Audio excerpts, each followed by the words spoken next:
It's the Pikey and Loughz Show, Talking Taipans. With Chris Pike and Alex Loughton come to you with everything that is 100% Taipans. Let's go. It's Talkin Taipans. Hello and welcome to another episode of the Pikey and Loughz Show. We're talking Taipans, and let's get straight into it because, boy, have the Cairns Taipans given us lots to talk about this week. I'm Chris Pike, your co-host, and let's get straight to my other co-host because he's the man you all want to hear from, Alex Loughton. Thanks for joining me again.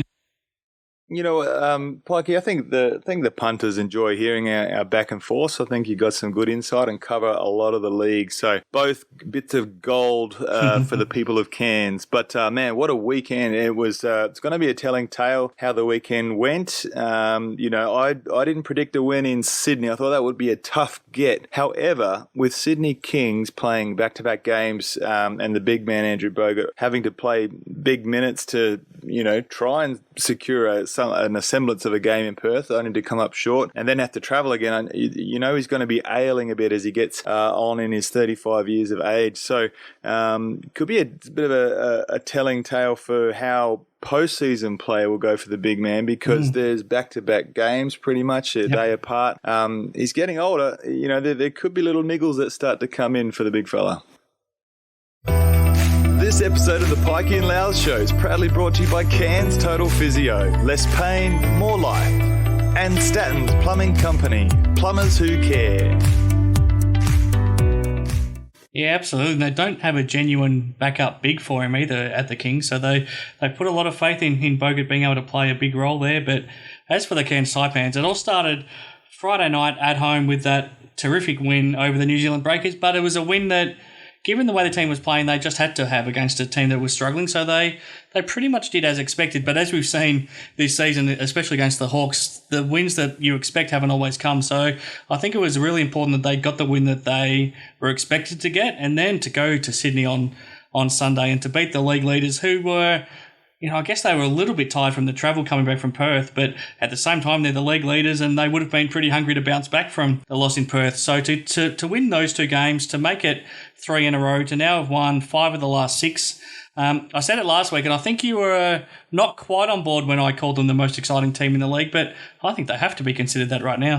There's so many points about this weekend just gone that are so huge. So the win against New Zealand, yes, we predicted the double-digit sort of win because on their form, but 36 points off the bench, Pikey, and check the turnovers. I believe it was 12. I think it was 12 turnovers 11. For that. Yeah, 11 turnovers for that game. So right on the money of what our numbers, what we've been talking about all season. So with the bench confident, that 36-point contribution, they head into Sydney, and not only bench confident, but they've also given the starters a bit of a rest as well, given that they're able to, log some minutes. So they're going into Sydney feeling, not too exhausted and pretty upbeat. So they deliver one of the biggest blows of the season, and Scott Machado puts his name back in the upper echelon of the best point guard category. You saw Corey Homicide Williams bagging him out when they lost against the Illawarra Hawks 3 times in a row. He's saying, look, Casper Ware is the best point guard because Casper wouldn't allow that to happen. He would have won the game. Scotty Machado didn't get the game won. Therefore, Casper's up there.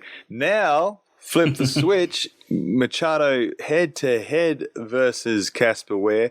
Now, Casper did bloody pour in the points, 21 points to close out the game, quarter, pretty much straight. But Scotty Machado still very like clockwork, just able to own the game, just at his pace, finding guys on the wings for open shots. DJ Newell continues to eat at the table laid by Scotty Machado, just enjoying, dishes served up left, right, and center, and DJ's been feasting. So, just really galvanizing his position in this league. When you've got players like DJ who wants players to make a play for him so then he can get the ball and finish their good work, or he can get the ball and make plays himself. You've got Majuk Deng, who's a knockdown shooter. You've got Koet Noi, who can knock down a shot but also can make his own play off the dribble. You've got Cam Oliver, who can hit the outside shot and you can also feed him inside. You've got Nate Jawai, who, if you give him the ball inside, he's a beast to stop and you almost have to double team him.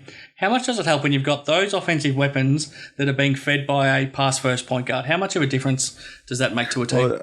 Well, it makes all the difference. Every player is able to play at their best and be in a position to be successful because they know that the ball is going to be moved around. And it's it's a credit to Mike Kelly and the club finding the unique sort of diversity that have it all mashed together. It's hard to do, but a player like Scotty Machado, you go, man, we've got to lock him away for many seasons to come. Yeah. But I'll tell you the story real quick because someone said they go, oh, Scott, at the game, they called out a quick question to Scotty. They go, oh, Scotty, we can't wait to have you back next year. He goes, man, the way I'm playing, I'm going to the league. So the Taipans aren't. Yeah.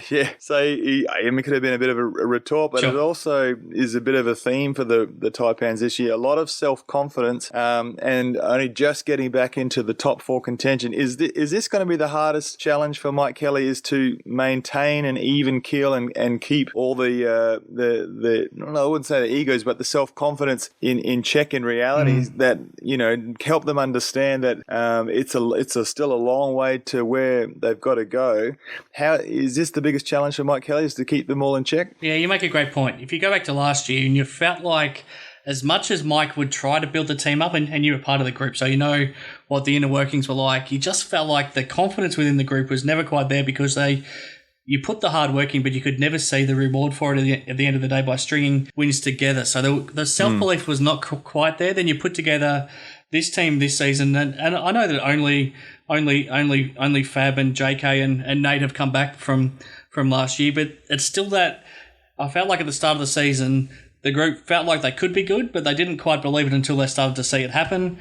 Then you lose the first 3 games of the season, and I guess that self-belief falls away again, but then it builds up when you have that huge win in Perth, but then you falter against Illawarra again, then you get built up again against Melbourne, and you keep being on a bit of a roller coaster. But now all of a sudden over this last 6-game stretch, and I know you take out the overtime loss in Illawarra, but that happens.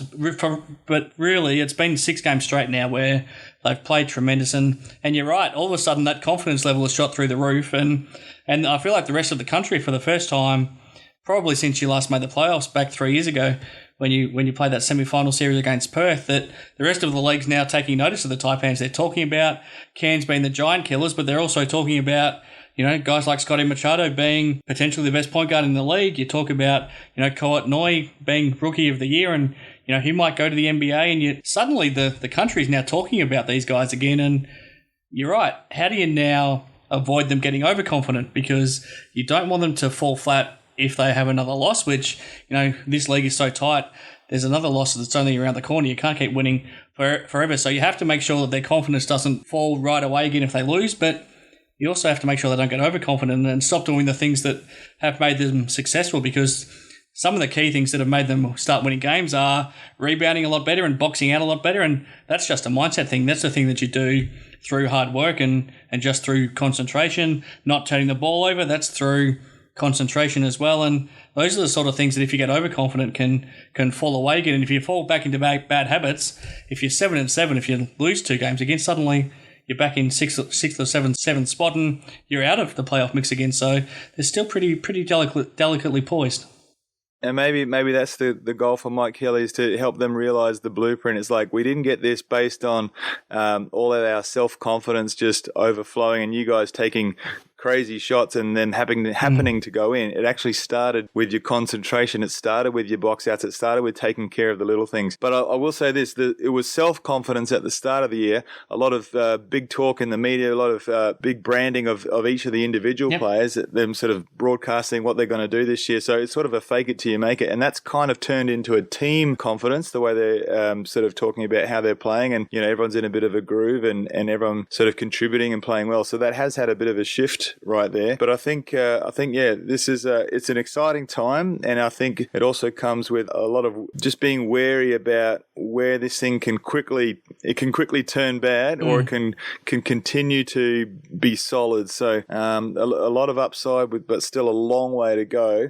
I've had a 21-win season. I've had a grand final season in my first year, so I know what it's like to come into a new program and have that full of confidence, and then see the progression. And it's still a slog all the way down to the very end. So full credit to the Taipans for putting themselves in a position halfway. But it's exactly that. It's halfway, and there's still plenty more basketball to go. But it's great to see a lot of the hype building up around the Orange Men. The other thing I should have mentioned was the ball movement. That's been the massive thing. Moving the ball on offense has allowed everybody to get involved. But I can't help but notice the caution in your voice. If you were asked to come down to speak to the group, what would you say to make sure that they keep on track? What do they need to be mindful of to avoid it? Maybe getting ahead of themselves. Well, I think it's about identifying what really has got them there. Has it been, the overzealous kind of self-confident, talk? Has it been jacking up shots early, ones that just happen to go in, or you've caught team fire? I don't think it's been that. I think it's been doing the little things. It's the boring process things, the boring behaviour things that have been taken care of. To a man, they've boxed out, like you mentioned. They've put a body on their players, guys that would give up a height difference. Like Cam Oliver, on most bigs, he would give up a height difference. He's concentrating more and getting the box outs done, and then using his athleticism to go get the ball, rather than just forgetting to box out and turning it into a jumping contest, of which the Fives sort of had their way at the start of the season. So they need to identify what has really happened. You touched on the ball movement, so it's all the little, taking care of the little things on the defensive end, and certainly sharing the rock on the offensive end, and good plays have opened up. So even keel. I think they're a little bit of confidence is always going to be handy. It helps with your momentum, and it gives you that little pep in your step when you're doing your shoot around, and you look at each other to a man as you go on to work, and you say, man, we got this game covered. Like, you need that, but you also need to understand that you got to stay even keel. With the Sydney game on Sunday, They were fantastic for 3 quarters, the Taipans, and they had the game under control. But the Kings were always going to make a run, and they made that amazing run through Casper Ware in the fourth quarter. I think he had 21 points on his own in the fourth quarter. I think they got back within 4 points on a couple of occasions. I can't help but think a month ago that was a game that the Taipans would have been overrunning. What are they doing right now where they can withstand a run like that from a team as good as Sydney, but also steady and then come back to win the game? Where I couldn't see that happening 4 or 5 weeks ago. No, well, the first thing that pops into my head is the voice of Jody Maguire just talking about momentum shifts. Look, they're going to happen. You're going to have negative momentum shifts, and you're going to have positive ones. The idea is to stem the negative ones and then to try and amplify the positive kind of momentum shifts. So maybe as a team they've they haven't panicked when there's been a negative momentum shift. They've been able to stem the flow a bit, even though that one that you're talking about was a pretty one player generated momentum shift from a superstar, perhaps one of the best in the league. So that would have been a tough order anyway, but they had put themselves in a position anyway, and they've been playing great basketball where it just kind of water off a duck's back. They kind of maintain even keel, and Scotty Machado continues to really own the tempo of the game as well. Now, I thought he really closed the game well. He did. Took his opportunity, found open shooters. The guys hit shots. They hit some pretty tough daggers. Noy's 3-pointer on the 45 off a left-hand skyhook pass, kind of over his shoulder, almost a little bit. Pass, no look. Noy just knocks it down. DJ Newell knocks down a big one, and Scotty Machado finds the play going under the screen, so he stops and pops for 3. There was also the full court pass where he was trapped in the corner down in the backcourt. He was able to throw a full court pass. How do you just break the press? With and he put it on the money. Yeah. It was a 3/4 court pass over his right shoulder with his left hand. Like that's I can't think of more than maybe 2 or 3 players that could have made that pass in my whole time playing in the NBL. So just makes it look easy, but your floor general, you couldn't have a better player in that position. So I mean, the confidence continues to go, but such a big momentum shift going 2-0 that weekend, and it really sets the stage for a very palatable 14 games to start go in the second half here. Now, you were at the game on Friday night at Cairns Convention Centre.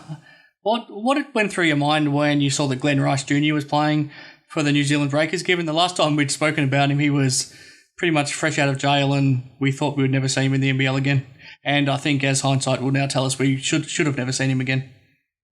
Well, first of all, undeniable talent. You go for 30 points, like it's an undeniable gift of playing basketball. But there's so much more to it. Like the players for New Zealand, probably understand they're not going to win too many games when you have a one-sided sort of a player that's able to do that and not involve the rest of the team. Well, he played isolation basketball every time he got the ball, didn't he? It was a lot of ISO. Yeah. It was a lot of and he's able to get up the numbers. But how many games are they going to win playing that sort of style? So it was clear it wasn't going to be a long-term sort of fix, and it's a bit of a circus, really, isn't it? I mean, he ends up going back into being arrested. Yeah, 24 hours later. Unbelievable.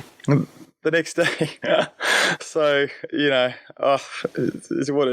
a schmozzle, Pikey. It's a schmozzle. I mean, we've talked about this before. Culture has been a massive part of what you've tried to instill at every club that you've been part of. And that's not just at the Taipans. That's been when you've been back playing with the Marlins. It was when you went over to Perth to spend some time with the Perth Redbacks. You instill a culture at a club that then everyone involved in that club lives by.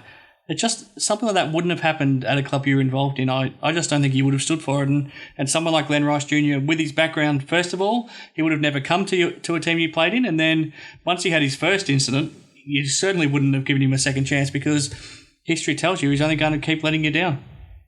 Yeah, well, and Abercrombie, I feel for him, because he knows the right culture of a three-peat championship winning team. So, I mean, he just must be at a loss as well, thinking, man, there's been so many changes, new coach, new everything. And then, he's got to sort of live through this sort of nightmare. So, I mean, I don't know what the end is in sight for the Breakers, but, it's certainly not going to come this season. Well, I think I don't think it's any surprise that when they played again on Monday night, Glenn Rice didn't play. They win a game of basketball. Sometimes I know they got Corey Webster and Scotty Hobson back to offset it, but sometimes by getting less talented, you can become a better team in certain circumstances. Well, you can be tight, and you can have better team play, sure. and that will often get you over the line in certain situations if everyone's sort of contributing and on point. But probably digress a bit, but it was certainly I guess as predicted, the Taipans were able to get that W and sort of go full steam ahead. When you're sitting in the crowd now in amongst the Orange Army, is the belief starting to grow? I felt when I sat there at around this time last year that they were hopeful of a good performance more than maybe expecting one. Is the expectation now starting to grow amongst the fans again? Yeah, I think for sure the last sort of two, even just the last game, I think confidence gets restored. We're moving into obviously school holidays where families will have time to go to those midweek games. Yeah. And I expect a pretty good turnout, for Thursday's game against the Wildcats. So, I think for sure it's the talk of the town. That's a great feeling. I remember those years when all things were going forward and stadiums were getting, our stadium was getting packed to the 5,000 mark instead of the low fours or something like that.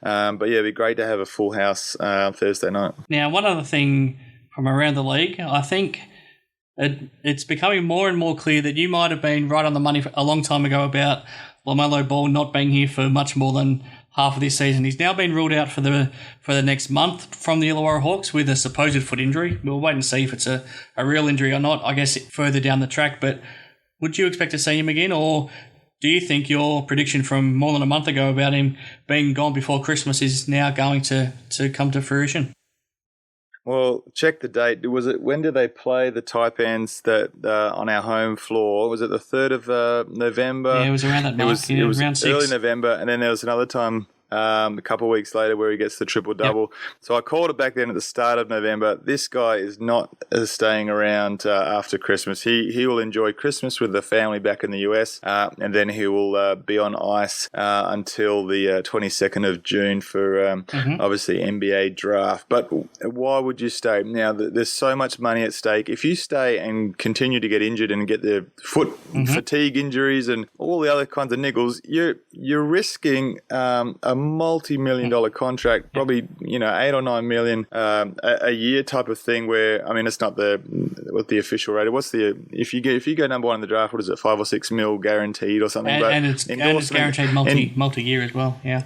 Yeah, so it's a 3 or 4 year multi-year deal with, you know, your shoe deal and everything else thrown in there. You know, if you stay and risk getting injured and then have a bad sort of showing at camps, and it just doesn't make sense. I mean, he's done everything he can. The double, going into triple double back to back. That's surely I thought the first game against the Taipans was as big as he's going to go 24 points, 10 assists, or something like that. And then he goes to triple doubles. Like that's curtains, mate. That's a thank you and good night. That's the NBL season wrapped up, and that's the number one pick wrapped up. And you don't need to see any more. That's it. No, I mean, that's it. I think you're right. I'd be stunned if we see him again. Yeah, no, 100%. And I think the board of, you know, he'll have a board of directors basically directing his every play from here on out. It's not really, and they might even ask his decision, but in the end, it's going to be their guidance, his agent calling the shots. And I think their advice will be strongly, look, mate, you've done well. You've done really well. So let's rest you up and let's get you ready. This episode of the Pikey and Loughz Show is proudly brought to you by Cairns Total Physio. Less pain, more life. And Statton's Plumbing Company. Plumbers who care. Now, let's get moving, Loughz. We don't spend too much time looking back on your playing career, but I want to go down this rabbit hole just quickly. When you arrived in Cairns back in 2010, that power forward spot was yours, and over the next 4 or 5 years, you made it your own. You took the team to grand finals. You were one of the best forwards in the power forwards in the competition. You were the starter there. It was your spot. A lot of those battles you had against opposition teams, Cam Trigard was one of your probably maybe fiercest opponents. I'd be fascinated to get your thoughts. What was your feeling when all of a sudden he was brought to the Taipans, because there was nothing that was going to happen other than him taking minutes off you. What was your initial feelings? Well, we go way back.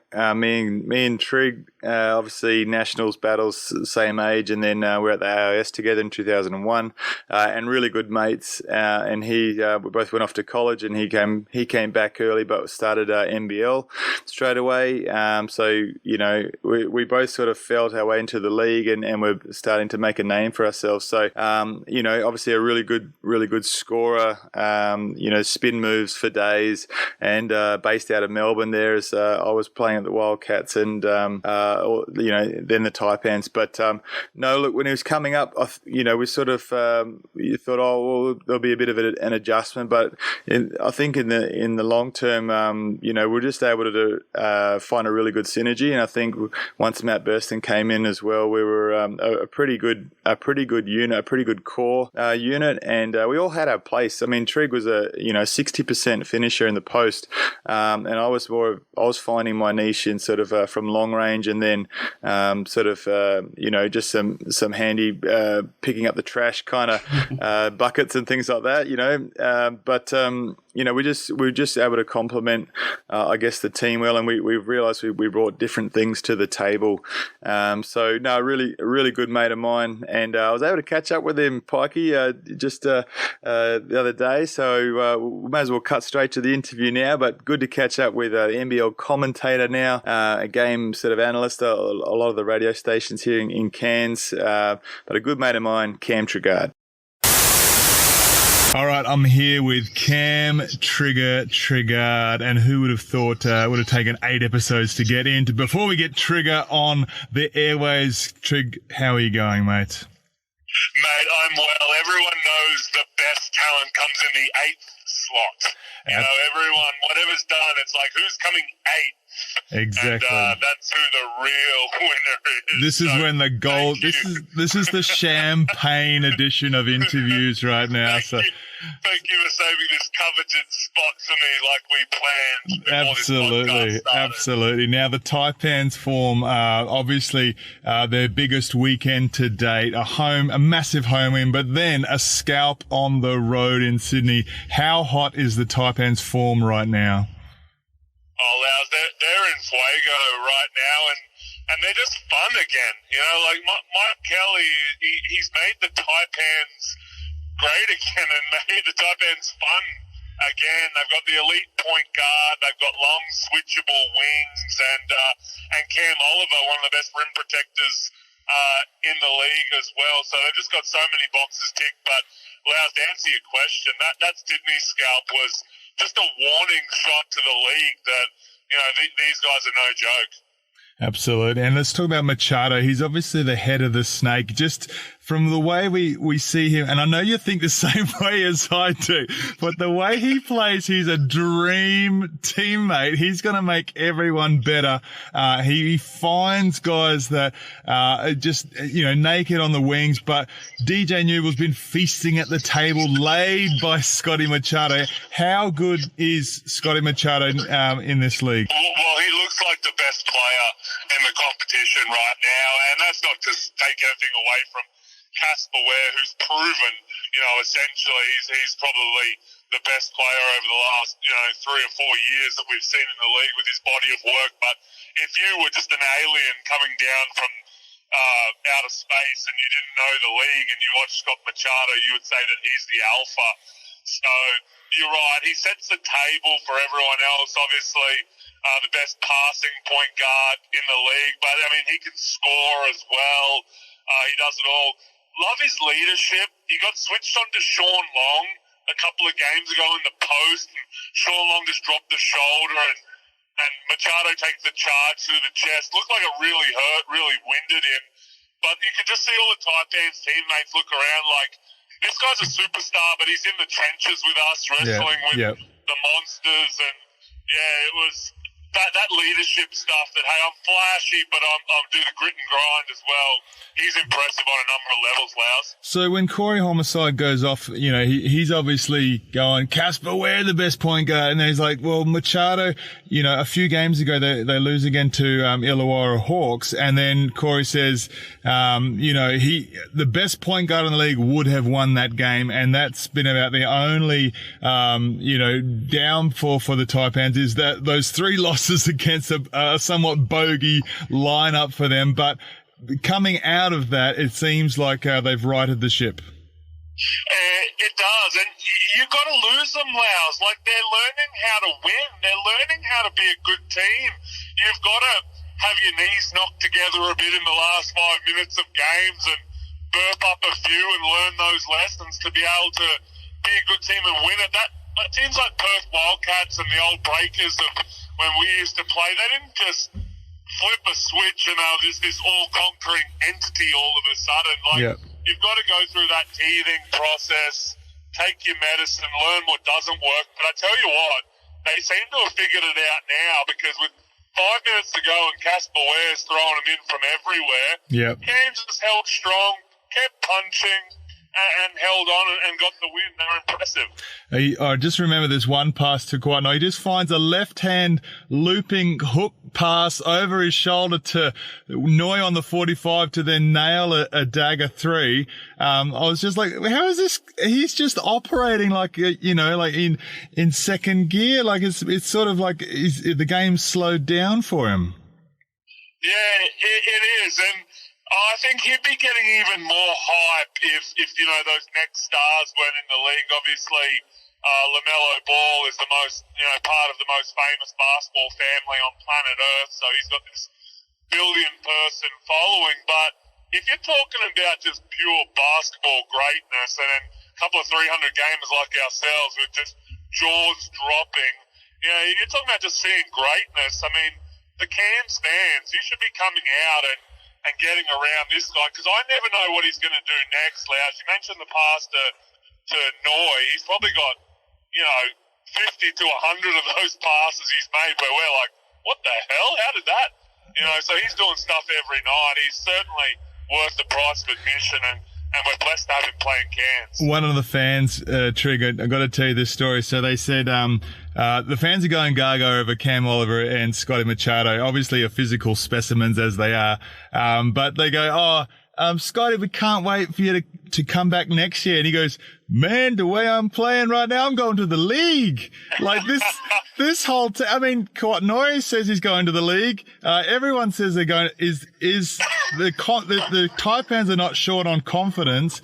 Is this going to be enough to carry Scotty into the next level with his sights set on getting back into the NBA? This kind of performance this year? Well, we're all going to the league, Loughz. Everyone is. And, I mean, you'd have to think he's close. I mean, essentially, he's a backup point guard in the NBA. I mean, never say never, but he's a little bit more suited to our game. It's not explosive quickness and length and size. He's more of a floor general, crafty guy. And the NBA is such a specialist league now, and they're looking at guys like Hampton and Ball, 6'7", long, rangy, at the point guard position. Guys. Yep. Yeah, maybe. I mean, he's incredible, but is he a specialist? Time will tell. And he's probably having a bit of fun with the fans as well, just jostling them a bit. Now, the last thing I want to talk about, in any kind of grand final sort of situation, I feel like that there's an X factor. You've got your players that you know are going to be superstars. They're going to, carry the bulk of the load. But then all of a sudden, someone rises up and is a bit of an X factor. If the Taipans are to make it deep into the postseason, who is going to be the X factor for them outside of your trio of imports that are really putting numbers on the board? Yeah, there's a couple, Loughz. I think if you want to look into starting five, obviously Noi's been very good, but he's a rookie. You got to give him time to hit and miss.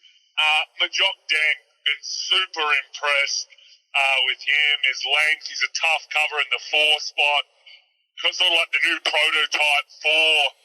Very athletic, switchable with a perimeter jumper. So, I mean, he's got a chance to be a flat-out star, in my opinion, the most improved player in the competition. But I think that X factor's got to come from the bench, Loughz, and it's got to be a Nate Jawai, probably, or a Mirko Jeric. You know what you're going to get from Kenny? He's going to be solid and give you relief minutes where he just holds it down. But I think you're going to need 2 or 3 threes a game from a Mirko Jeric or 12 to 15 points from Nate Jawai off the bench. They're really going to cause some noise in the postseason. Cam Trigger, thanks for chatting with Loughz and on the Pikey and Loughz show, and we'll see you at the game versus Perth Wildcats. Thanks for having me, Loughz. Anytime.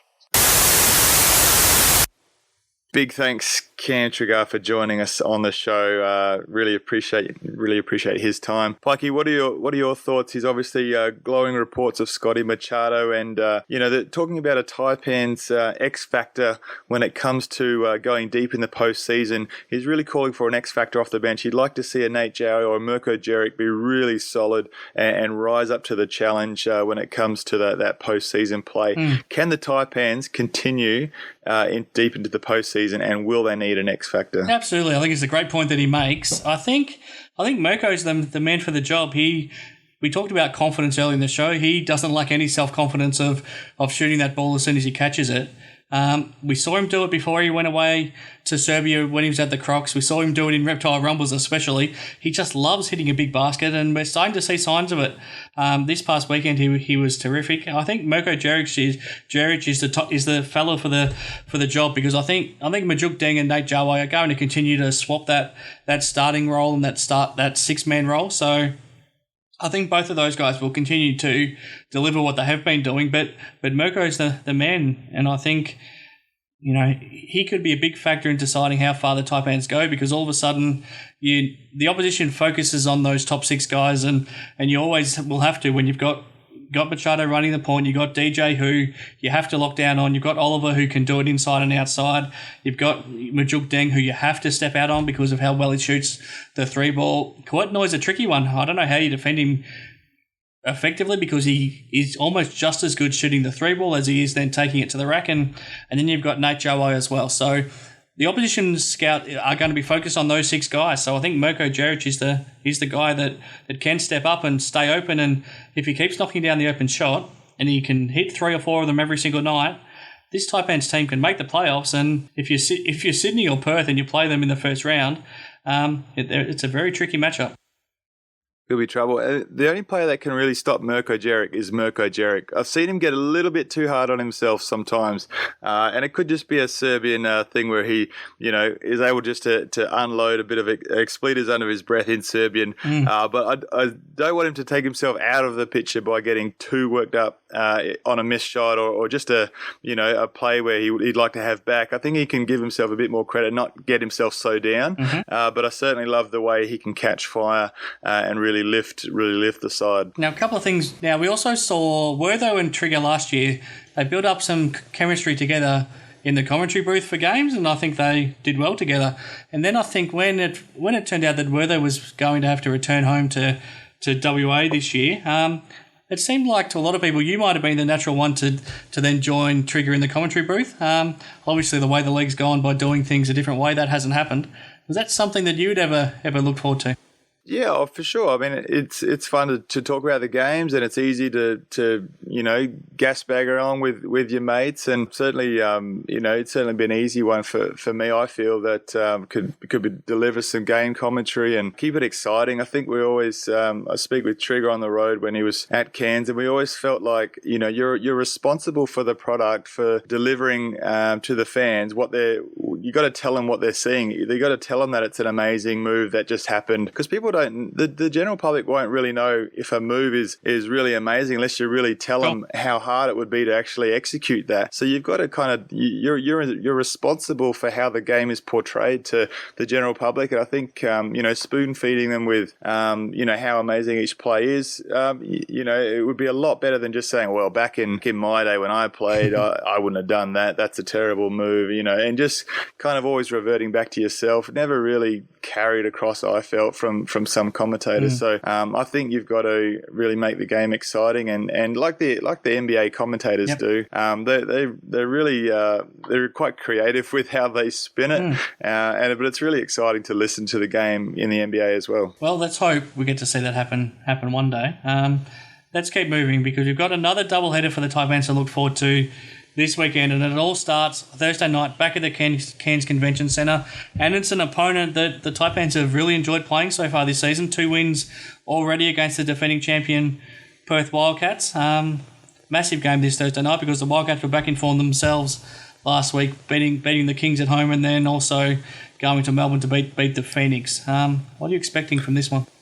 Well, on my way to work this morning at a very early 8 a.m, I see Damien Martin strolling the streets of Cairns. So they've obviously come over an extra day, obviously because of the importance of the game. I think they came straight from Melbourne. I think they've been there for a few days. Yeah. Well, they've come up to get acclimated, obviously, but just spend the extra day in Cairns just to make sure. So here Tuesday night, here all day Wednesday, all day Thursday into the game. So now they're going to be ready. So if I know Trevor Gleeson, he'll be using the Taipans sort of confidence or cockiness against them. He'll be telling his players, look at the way they're carrying themselves. They think they're all this and all that, and we're going to show them up.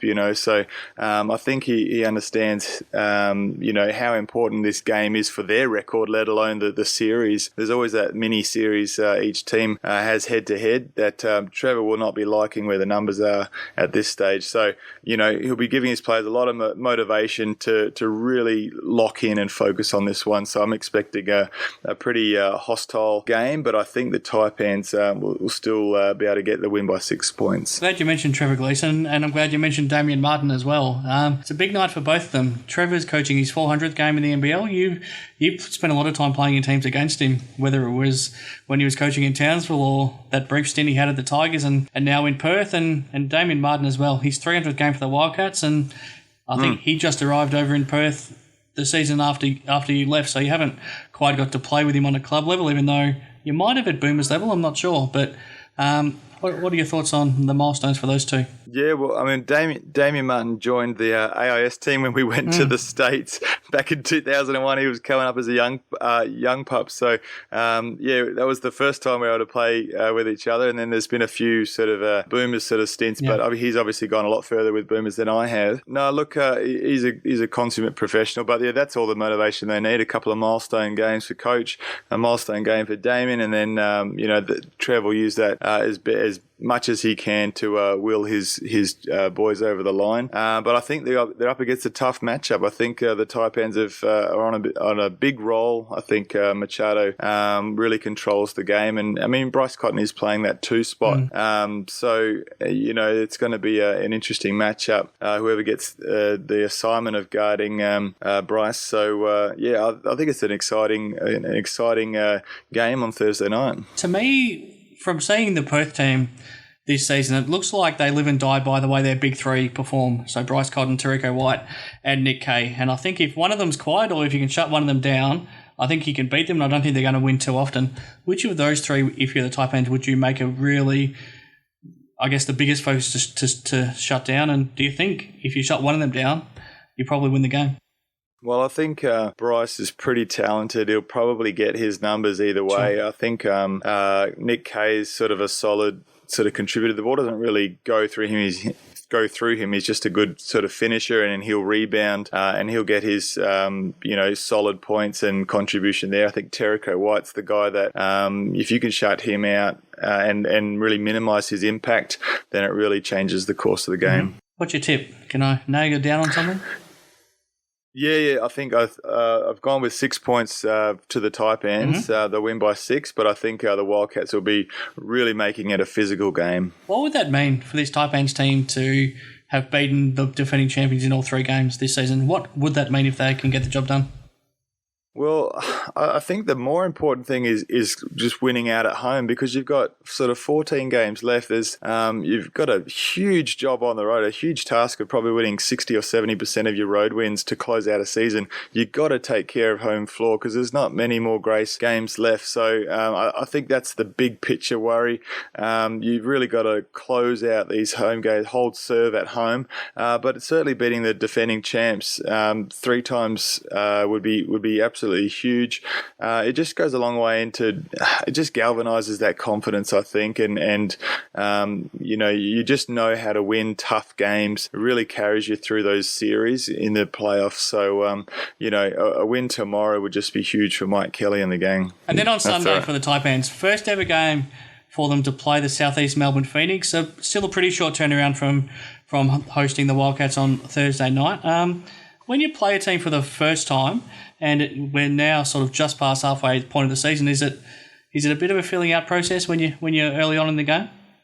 Yeah, I think so. You're facing a lot of unknowns, aren't you? And I think they got one of the hottest shooters in the league in Robeson. Yeah. So, with Mitch Creek doing his thing, he might find a longer matchup in, Quatanoi. He might be able to make life a little bit difficult for Mitch Creek. So, with Ben Madgen and all those sort of higher level players for their squad, I think they're starting to, they obviously started hot and then hit a bit of a reality sort of a point, but I think they're sort of clawing back kind of their culture and what are they standing for. So it's a bit of a danger game. If you go in there sort of a bit lax in your approach, they could come out and stun you and put you on the back foot. So I think you got to treat this game as if they're kind of in that groove like a team at the top. It's a bit of a danger game.